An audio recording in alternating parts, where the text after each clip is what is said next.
dos lugares assim que mais me impactou nessa viagem foi Nazaré.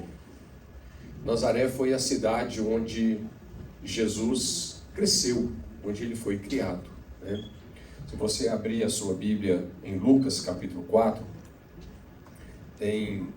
esse capítulo é um capítulo incrível. Uma coisa muito interessante sobre o que Israel, né, como nação, nos oportuniza. Israel nos dá ambientes. Você sabe que muitas vezes nós precisamos de ambiente para compartilhar revelações. Não dá para você compartilhar uma revelação de qualquer jeito, em qualquer lugar, né? Muitas vezes a gente...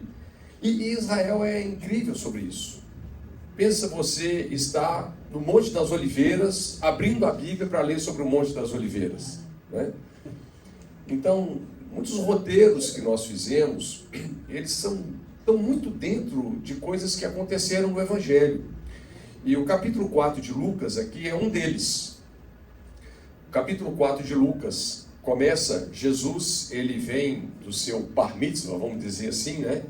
Você sabe que Jesus começa o seu ministério onde? Na verdade, ele começa lá no Rio Jordão. Essa palavra Jordão é aquele que corre, ou aquele que desce. Jesus começa o seu ministério no lugar mais baixo da terra, 420 metros abaixo do nível do mar. Curiosamente falando, o mesmo lugar onde Josué também começou o seu ministério, né? Moisés avista do outro lado, do lado da Jordânia, passamos lá também. Moisés avista toda a terra prometida do alto do Monte Nebo, né, do cume do Pisga. Mas Deus fala, você não vai poder entrar, Moisés. Você não vai poder entrar.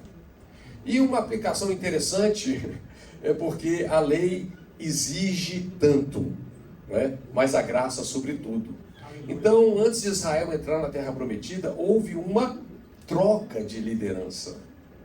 E Moisés, então, ele é sepultado por Deus no alto daquela montanha, hoje do lado da Jordânia, e Josué, então, desce para esse vale, que é o Vale do Jordão, e ali Josué começa o seu ministério, né, no mesmo lugar, praticamente, onde também Jesus começou o seu ministério. E aqui em Lucas capítulo 4, a Bíblia fala que Jesus, cheio do Espírito Santo, não é? Porque viveu aquela experiência onde ele se identificou comigo e com você. Você sabe que a Bíblia é sobre dois homens, o primeiro Adão e o último. E esse batismo aqui no Jordão foi um batismo de identificação. Jesus, ele assumiu, não é, a condição desse primeiro Adão, desse primeiro homem. Ele vestiu os nossos sapatos, ele se colocou no nosso lugar. Tanto que o João Batista falou, não, era você que tinha que me batizar. Ele falou, não, vamos fazer assim para se cumprir toda a justiça de Deus. Então ele se identificou conosco, pecadores, ali no batismo no Jordão, não é? E a Bíblia então diz que os céus se abriram para não fechar mais. Se chorar mais para o céu abrir, não, tá? O céu abriu e não fecha mais, porque quem abriu os céus foi o Messias.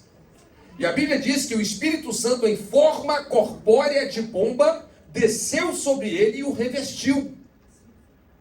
E ali nós vemos então a manifestação da Trindade, né? Estava ali o Filho, que foi enviado, Jesus, o Espírito Santo descendo e repousando sobre ele em forma corpórea de uma pomba, e a voz audível de Deus Pai. Este é o meu Filho amado, em quem eu tenho prazer. Jesus não tinha feito nenhum milagre sequer. Não é por aquilo que a gente faz ou deixa de fazer. Sabe, Deus tem prazer sobre os seus filhos. E ele demonstra isso, e Jesus então é cheio do Espírito Santo. E aí o capítulo 4 de Lucas começa assim, né? Jesus, cheio do Espírito Santo, voltou do Jordão e foi guiado pelo mesmo Espírito no deserto. Aí o Espírito Santo leva ele para um deserto que está bem de frente, o deserto da Judéia. Pensa num deserto, você bate o olho assim. O deserto da Judéia não é um deserto de areia igual o Saara, é um deserto de pedra, tá? Os desertos eles são avaliados pela quantidade de chuva que cai. Tá? Ali praticamente não chove, cai umas gotinhas por ano, praticamente. E o Espírito Santo leva Jesus para o deserto, onde ele é tentado, então, por 40 dias, né? Vive toda aquela experiência. Não vou dar muitos detalhes aqui, senão a gente não chega onde a gente precisa de chegar. Mas Jesus, ele vence neste deserto as suas tentações, como ele vence também o tentador, e a Bíblia diz que ele volta então desse deserto no poder do Espírito Santo. E a Bíblia diz aqui no verso 14, então, do capítulo 4 de Lucas, então Jesus, no poder do Espírito, voltou para a Galileia. E a sua fama correu por toda aquela região. Ele estava rodando a região da Galileia toda. E ensinava nas sinagogas, sendo elogiado por todos. Então, para onde que Jesus vai? Jesus vai para a Galileia, para a parte norte da nação de Israel. E ele começa, quais eram os primeiros lugares que Jesus estava pregando? Sinagoga, né? Exatamente esse lugar. É interessante porque a palavra sinagoga no hebraico é Beit Knesset. Se você tiver uma noção sobre a nação de Israel hoje, né, o parlamento de Israel lá, chama Knesset, é o governo de Israel. E é interessante que essa palavra está dentro da palavra para sinagoga, Beit Knesset, né? É uma assembleia. Então, era um lugar de reunião. Só que tem, gente, que a sinagoga, dentro do contexto aqui das cidades em Israel, ela era muito mais do que o que nós estamos fazendo aqui hoje, abrindo a Bíblia, e eles estudavam a Bíblia. Toda a sinagoga tinha um quartinho só para ficar aqueles rolos da Torá, né, aqueles manuscritos escritos ali pelos levitas, em pele de cabra, no couro, né, e bem guardados, e principalmente nos sábados, né, todo sábado eles estavam ali lendo, estudando as escrituras, né, onde tem esse termo aí, a paraxá, que é a porção de cada encontro, eles liam, comentavam, mas a sinagoga era mais do que isso. A sinagoga nas cidades judaicas, ela era como a prefeitura também, ela era como uma delegacia, né? Se precisava-se de julgar uma pessoa, de levantar um tribunal, isso acontecia também na sinagoga, né? Nós temos vários relatos aqui de coisas desse tipo, que então estavam acontecendo, né? Eu estou dando essa visão geral pelo que aconteceu aqui em Nazaré. Jesus então estava pregando em muitas sinagogas, tá certo? Nessa grande região ali, a Galileia, tá certo? E aliás a Bíblia faz referência que Jesus começa o seu ministério, um lugar que havia densas trevas, uma luz raiou. Jesus então pregando o evangelho do reino nessa região chamada também Galileia das Nações, Galileia dos Gentios. Aí você descobre, se tem uma Galileia dos Gentios, havia também uma Galileia judaica. Mas a Galileia era toda essa parte norte, e fazendo de uma história longa, curta, ele começa rodando hino, dando essa preferência, né, principalmente aos judeus, que se reuniam nessas sinagogas. E é claro que isso incluía também alguns gentios que, por interesse pessoal, participavam disso, né? E Jesus estava então falando em todas essas sinagogas, e tem esse detalhe aí, do verso 15, Lucas 4,15. E ensinava na sinagoga sendo elogiado por todos. Essa tradução diz o quê? Glorificado por todos. Agora, o que é que Jesus faz então? Olha o verso 16. Jesus foi para Nazaré, onde ele havia sido criado. Ele cresceu ali. Nós tivemos a oportunidade de visitar um site, um lugar hoje em Nazaré. Eles desenvolveram um projeto muito legal que chama Nazaré Village. Então ali o povoadozinho de Nazaré é uma réplica de tudo que havia na Nazaré dos dias de Jesus. Tudo. Como era a sinagoga, as casas, o que as pessoas faziam, a prensa do azeite, a tecelagem. Um lugar muito interessante, sabe? Muito legal. E eles remontam aquela cena. E os estudiosos avaliam que Nazaré, nos dias de Jesus, deveria ter assim, no máximo 300 habitantes. Era uma vilazinha, por isso que eles falam, será que pode ver alguma coisa boa de Nazaré, né? Uma vilazinha pequena. Mas a Bíblia dá o relato que ali tinha o quê? Ali tinha uma sinagoga. Olha lá, Jesus foi para Nazaré, onde havia sido criado. Num sábado, entrou na sinagoga. Toda cidadezinha praticamente tinha uma sinagoga. Como eu disse, a sinagoga era o lugar onde os líderes daquela vila, daquelas pequenas cidades se reuniam e ali eles resolviam tudo. Né? Aquilo ali era para nós hoje, era como se fosse a igreja, a delegacia, a prefeitura, ali, qualquer coisa que tinha que resolver, né? Era a sinagoga. Funcionava desse jeito. Né? Era o Knesset deles. E então a Bíblia fala que num sábado ele entrou na sinagoga segundo o seu costume. Então Jesus foi alguém que frequentou a sinagoga? Foi. Ele tinha o costume. Ele era um daqueles homens daquela pequena vila que estava com aquela turma sempre. Agora eu te pergunto, você mora numa cidade com 300 habitantes. Qual é a possibilidade de você não conhecer uma pessoa da cidade? Praticamente nula, não é verdade? Todo mundo conhecia todo mundo. Sim ou não? E conhecia bem, porque você não tem como fugir disso. Né? Não tem como fugir disso. Então vamos lá. Ele diz, né? No sábado entrou na sinagoga, segundo o seu costume, e levantou-se para ler. Na verdade, aqui, depois ele até devolve o livro aqui para o assistente. Né? Cada sábado, ali o assistente tinha um dia marcado ali para cada um, né? E coincidentemente, quem foi chamado para ler a paraxá, que é a porção daquele sábado, foi quem? Jesus. E ele tinha o costume de ir à sinagoga. Então ele é chamado, né? Então, segundo seu costume, levantou-se para ler. Então deram o livro do profeta Isaías. É interessante, deram. Jesus não foi lá e escolheu, hoje eu vou ler o profeta Isaías. Né? A pessoa que o convidou para ler, deu o que ele iria ler. Tá certo?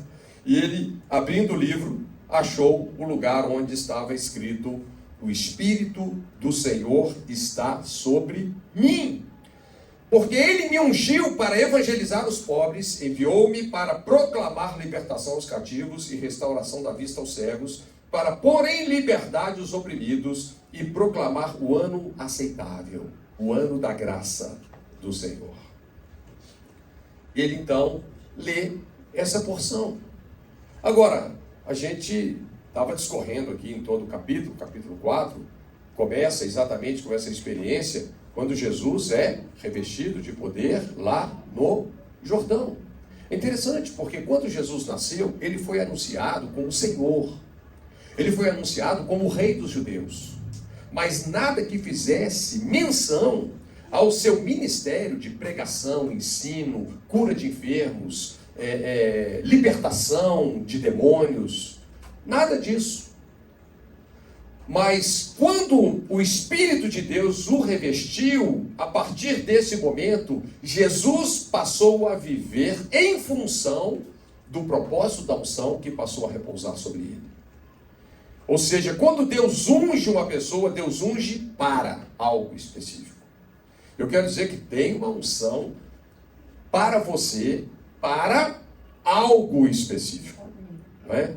Que é muito importante você saber o que as Escrituras, ou o que Deus reservou de uma forma muito específica para você. Jesus sabia claramente identificar a unção e o chamado dele pelas Escrituras. Então, quando ele lê essa porção, essa paraxá, vamos colocar assim, lá nessa sinagoga em Nazaré, essa vila que ele foi criado, passou vários anos da sua vida, assim que ele acabou de ler, a Bíblia diz que todo mundo cresceu o olho sobre ele. Por quê? Porque ele já tinha passado por várias sinagogas na região da Galileia e já começaram a divulgar muitas coisas que ele estava fazendo. Então todo mundo cresceu o olho em Jesus, querendo ouvir alguma coisa dele. Olha aí para você ver. Acompanhe aí comigo no verso 20. Né? Diz aí: tendo fechado o livro, Jesus o devolveu ao assistente e sentou-se. Todos na sinagoga tinham os olhos fixos nele. Então Jesus começou a dizer, aqui foi o problema. Na hora que Jesus falou isso aqui, aí o bicho pegou. Olha o que ele disse. Hoje se cumpriu a escritura que vocês acabam de ouvir. Na verdade, ele estava dando testemunho do que aconteceu com ele no Jordão. Mas é interessante, porque essa profecia, queridos, era a profecia aguardada. O Messias era a pessoa mais esperada da nação.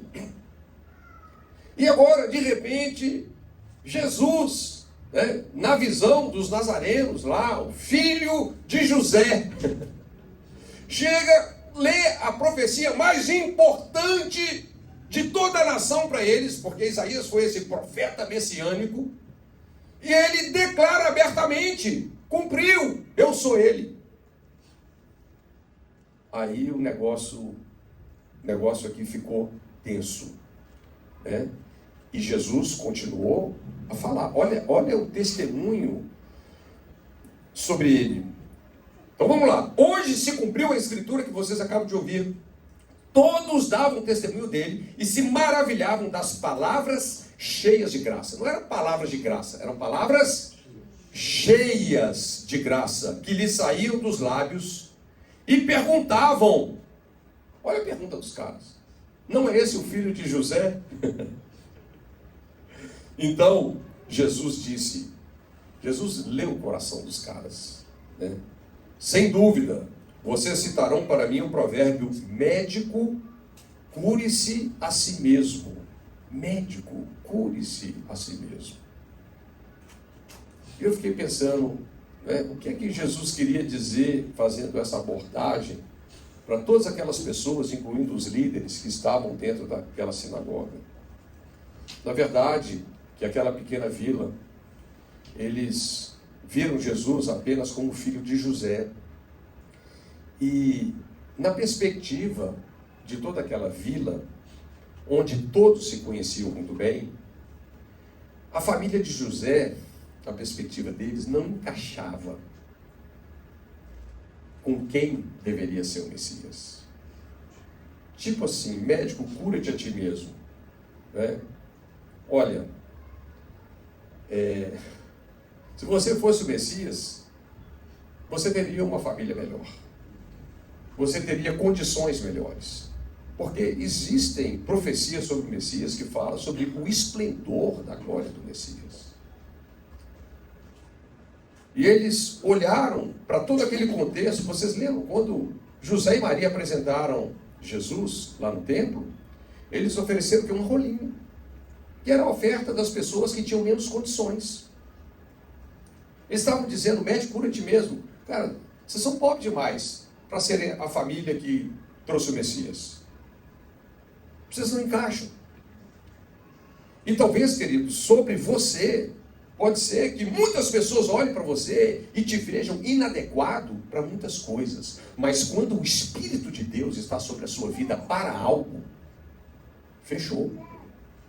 Simplesmente deixa Deus fazer o que Ele designou fazer através da sua vida.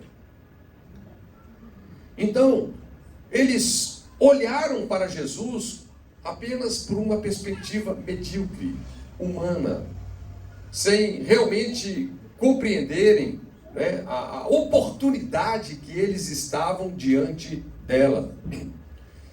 Então, é uma coisa extremamente chocante quando eles reagem dessa forma. E Jesus, então, ele revela o coração daqueles caras.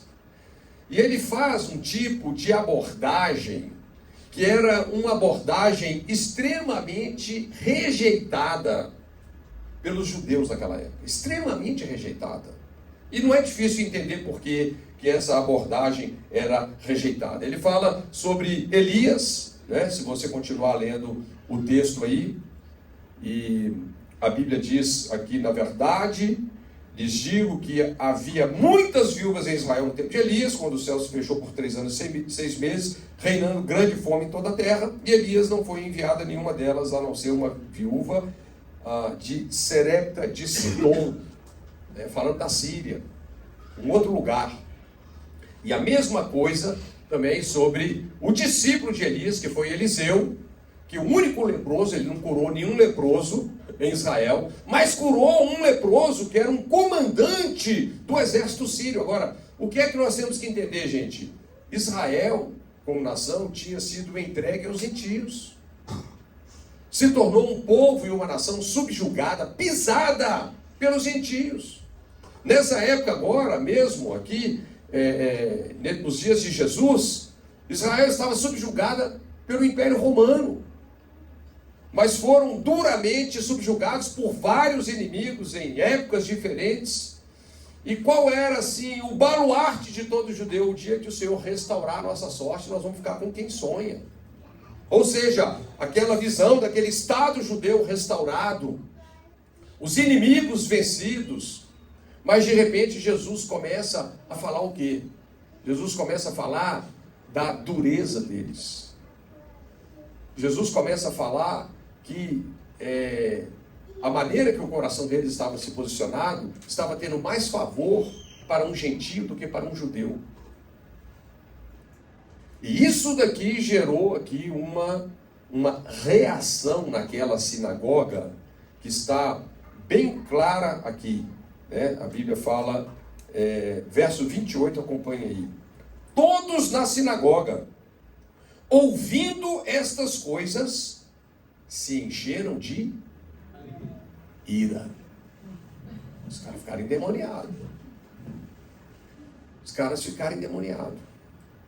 E tem muita coisa aqui que não está no texto, mas fica muito claro da gente pegar dentro do contexto de como as coisas funcionavam, né? Como eu disse para vocês, a sinagoga, né, era um lugar onde as pessoas eram julgadas. Nos dias de Jesus, aqui falando dessa Israel do tempo bíblico, um profeta declarar uma profecia que não era de Deus, qual era a pena disso? Apedrejamento, né? Então, esse tipo de abordagem que Jesus fez foi uma abordagem que gerou ira. Olha, quando a Bíblia fala ira aqui, pensa numa coisa séria. Agora, enxerga um pouquinho a situação, né? Nós estamos falando de um grupo lá, talvez assim, de 100 homens, tá? Dentro do contexto, se você pega uma comunidade de 300 pessoas, né? Um pouco tinha 80, 100 homens, tirando mulheres e crianças, onde todo mundo conhecia todo mundo. Jesus conhecia cada pessoa daquela como ele era conhecido por eles. E agora esses caras estão assim cheios de ira, e eles o quê? Batem o martelo, não é? Ali, sentenciando Jesus à morte. Foi exatamente o que aconteceu aqui. Olha que interessante. Todos na sinagoga, ouvindo essas coisas, se encheram de ira e, levantando-se, expulsaram Jesus da cidade. Foi a cidade que ele cresceu. Essa aqui foi a sinagoga que ele ia todo sábado, durante os dias da sua vida. Pensa você frequenta uma igreja, né, toda a sua vida, e por uma certa razão as pessoas reúnem-te. Você não está expulso só aqui da sinagoga, não. Você está expulso desse bairro, você não pode nem morar aqui perto. Então, a Bíblia fala, levantando-se, expulsaram Jesus da cidade e o levaram até o alto de um monte sobre o qual a cidade estava edificada, para que de lá pudessem atirá-lo abaixo. Eles falam que essa sentença de apedrejamento, né, vamos dizer, julgar a pessoa de um despenhadeiro, está dentro da sentença de apedrejamento. Ou a pedra bate nele, ou ele bate na pedra. Mas era uma maneira, vamos dizer, que eles dizem, era uma maneira mais confortável para essas pessoas que iriam executar a sentença de morte. Era mais confortável, porque pensa assim, uma pessoa por apedrejamento, ele não morre instantaneamente, não. Você tem que jogar muita pedra para você realmente matar uma pessoa, né? E você imagina Jesus convivendo com todas aquelas pessoas, todos sabiam quem ele era. Viram Jesus desde pequenininho ali, crescendo, né? Então o que eles preferiram? Eles preferiram levar Jesus no monte, né? E esse é um dos meus lugares preferidos de Israel. Tem um monte em Nazaré chamado o Monte do Precipício, onde eles levaram Jesus para empurrar ele lá de cima, né? Para ele literalmente esborrachar lá embaixo, né? E cumprir então de uma forma, vamos dizer, menos traumática para todos, tanto para quem ia matar como para quem ia morrer, né? Aquela sentença. Os caras ficaram, olha, isso daqui, Jesus foi interpretado aqui como um falso profeta. Ele foi interpretado como um cara que estava vendendo a nação, que estava valorizando mais os gentios que oprimiam Israel do que o próprio judeu. Mas é interessante, né, gente? A gente pode tirar muitas conclusões erradas quando o nosso coração está só nesse mundo. E Jesus, ele era Joe, né? De outro mundo. Ele veio trazer um outro reino. Ele veio revelar e resolver problemas muito mais sérios, muito mais profundos do que se podiam imaginar, que estavam dentro dessa sentença. Ele me ungiu para evangelizar os pobres, pôr em liberdade aqueles que estão em prisão, restaurar a vista dos cegos, libertar os oprimidos e anunciar um tempo de graça. E o que ele veio fazer não era uma coisa que se limitava aos judeus. Eles não tinham coração para entender isso. Jesus veio libertar toda a descendência do primeiro homem, do primeiro Adão. E qual é o princípio que Deus lançou mão, né? Uma justiça que vem pela fé. Infelizmente, Nazaré, né, que até é interessante, a palavra Nazaré está relacionado com consagrado, consagração. Na raiz dessa palavra tem uma coisa interessante, tem a palavra broto, né? Você se lembra ali, Isaías 11, a Bíblia diz que do tronco de Jessé, ou seja, Israel era uma nação, cortou a árvore, sobrou um tronco. Do tronco de Jessé iria nascer o quê? Um ramo. E sobre ele repousaria o Espírito do Senhor. Espírito de sabedoria, de conselho, e daí os 7 Espíritos de Deus, né? Mas o que é que houve aqui nessa cidade, nessa vila, nessa pequena vila? Eles fecharam o coração para entender quem era Jesus. E não faltou graça em tudo que Jesus falou com eles, porque a gente viu que não eram apenas palavras de graça, eram palavras cheias de graça. Sinais, a Bíblia diz em outros evangelhos que ele não pôde fazer muitos milagres aqui por causa da incredulidade. Então, eles olharam para a família de José e falaram assim: olha, médico, cura-te a ti mesmo, você deveria ter feito algo mais pela sua própria família se você realmente é o Messias. É interessante assim, como que isso ressalta a humanidade de Jesus. Como que Jesus foi um cara humano, né? Mesmo, né? Primeiro homem depois de Adão a nascer espiritualmente vivo. Mas no Jordão, quando ele começa o seu ministério e ele é revestido com poder, aí o pau quebrou. Mas essa vila, a vila onde Jesus foi criado, eles fecharam o coração para crer nele. Eles o julgaram na sinagoga, o condenaram à morte. Levaram ele no alto desse monte para de lá o precipitaram. Uma vista, esse monte é uma vista incrível. Desse monte, diante desse monte, está o vale de Jezreel, o vale do Armagedon. Um vale enorme. Né? A palavra Jezreel é o vale onde Deus semeia. E eles o condenaram à morte. Quando levaram ele lá, né? Olha o que a Bíblia diz aí, acompanha comigo. A Bíblia diz assim: o levaram até o alto do monte sobre o qual a cidade estava edificada, para que de lá pudessem atirá-lo abaixo. Verso 30.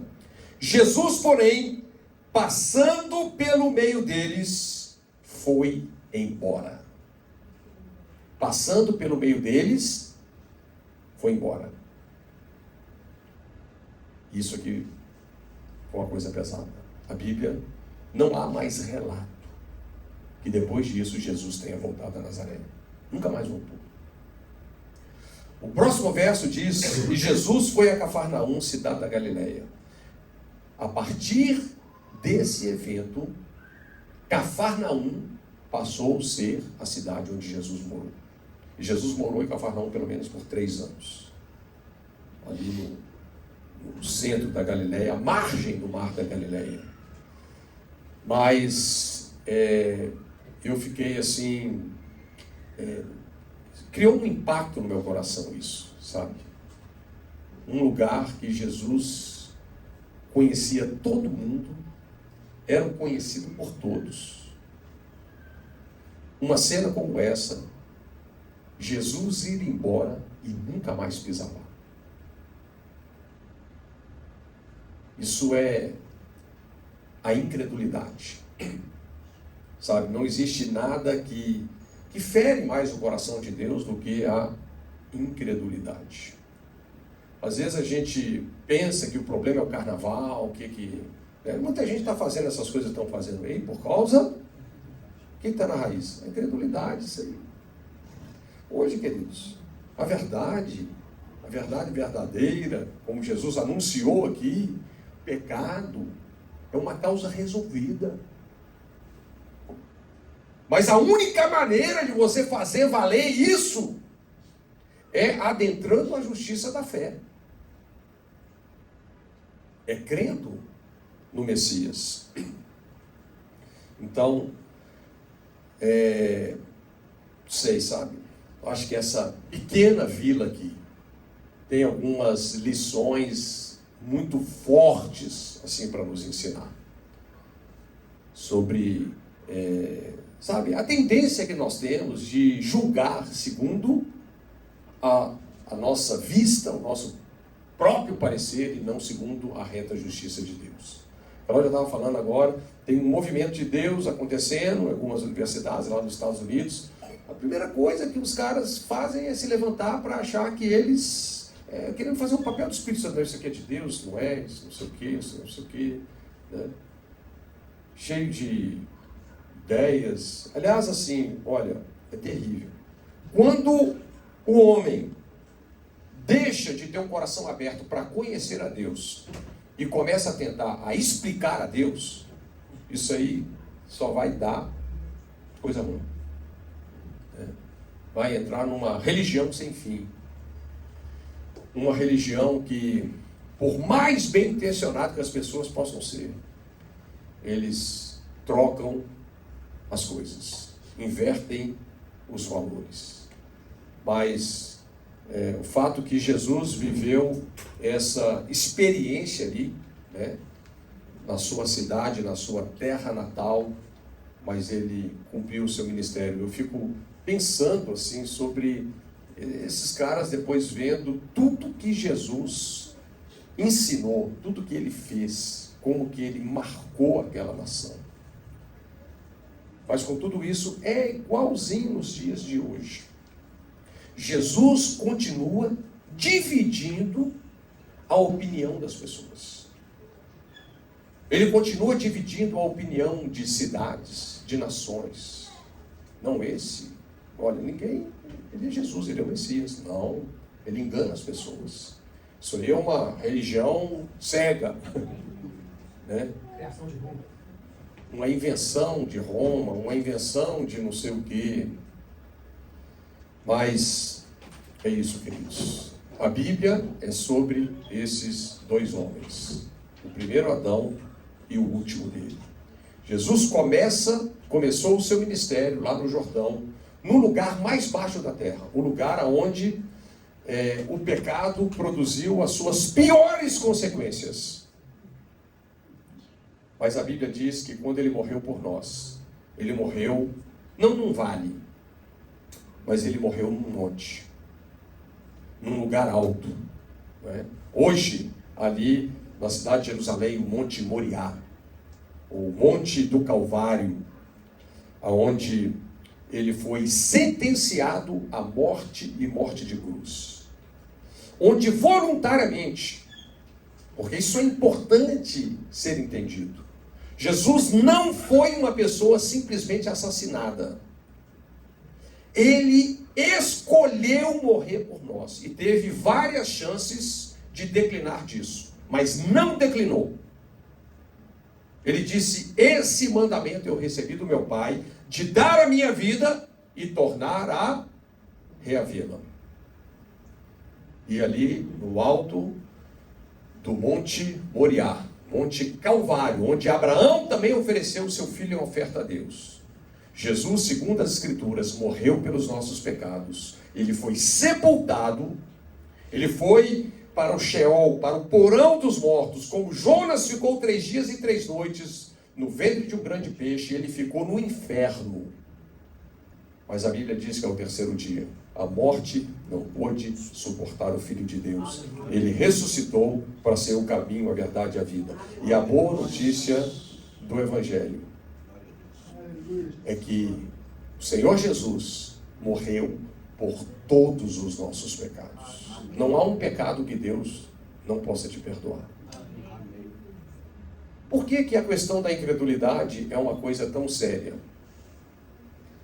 Porque a única maneira de você acessar essa graça é pela fé. Paulo fala em Romanos, capítulo 5, se referindo à graça de Deus, o que Jesus fez por nós, que nós só temos acesso a essa graça pela fé. Sem fé, sem acesso ao ano aceitável. Esse tempo de graça, né, graça generosa que Ele nos abriu. É interessante porque Jesus clarifica para os discípulos o ministério do Espírito Santo. Ele iria convencer o mundo do pecado, da justiça e do juízo. Do pecado por quê? Porque não creram em mim. Jesus, não é que um pecado não possa ser até pior que o outro, sei lá. Mas por que ele foca não creram em mim? Porque quando nós colocamos a nossa fé em Jesus, genuinamente, todos os nossos pecados são perdoados. É a fé em Jesus que provoca essa experiência de novo nascimento. E termos um espírito recriado, regenerado, como a palavra fala, né? Sendo regenerados não por uma semente corruptível, vinda de Adão, do primeiro Adão, mas por uma semente incorruptível, que é a palavra viva e permanente em vós. Então o Espírito Santo iria convencer o homem do pecado, porque não creram. Não creram. Quem sabe depois, muitos em Nazaré foram convencidos por essa unção que foi derramada. E Deus continua alcançando o coração das pessoas que estão cegas, que estão presas aí na incredulidade. Do pecado, porque não creram em mim. Da justiça, porque eu vou voltar para o meu Pai. E do juízo, porque o príncipe desse mundo já está julgado. O diabo já perdeu. E se você crer em Jesus e deixar com que o Espírito de Deus forme em você de forma clara essa identidade de filho, você não apenas vai participar do reino, você vai passar a demonstrar o reino. Você não só vai fazer as mesmas obras que Jesus fez, mas você vai fazer até maiores. Porque, na verdade, você vai entrar no ministério dele. As pessoas pensam que elas têm, não, o meu ministério. Não. Você está compartilhando alguma faceta de um ministério que é do corpo de Jesus, que é de Jesus. E Jesus basicamente fez 4 coisas. Ele pregou, ele ensinou, ele curou enfermos e expulsou demônios. E qual era o objetivo dele? Buscar e salvar aquilo que se havia perdido. Não é aquele, é aquilo. Tudo que se perdeu. Pensa tudo que o primeiro homem perdeu quando ele pecou. Jesus trouxe de volta. E nós estamos nesse processo de redenção que vai culminar. Começa com o novo nascimento, a redenção do espírito. Vamos vivendo uma redenção da alma, renovação da mente dentro de um processo, mas vai culminar com a redenção do corpo. A Bíblia diz que aquilo que é mortal vai se revestir de imortalidade, o que é corruptível vai se revestir de incorruptibilidade. Dir-se-á então a palavra: tragada foi a morte pela vitória. Tremendo, né, queridos? Feche os seus olhos um pouquinho.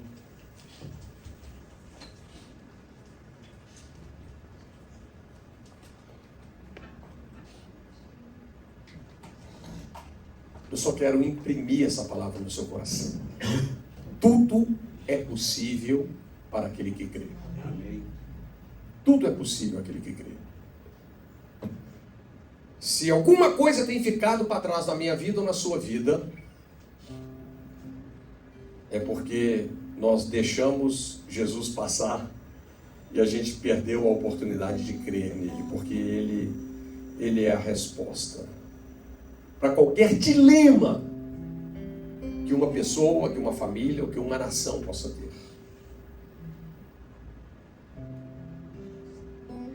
A coisa mais importante é eu e você levarmos a palavra de Deus a sério.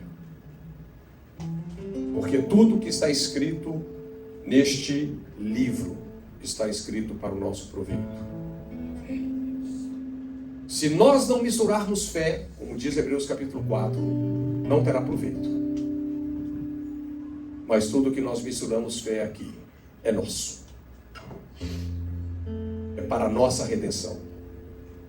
É para o nosso desfrute e para o nosso transporte.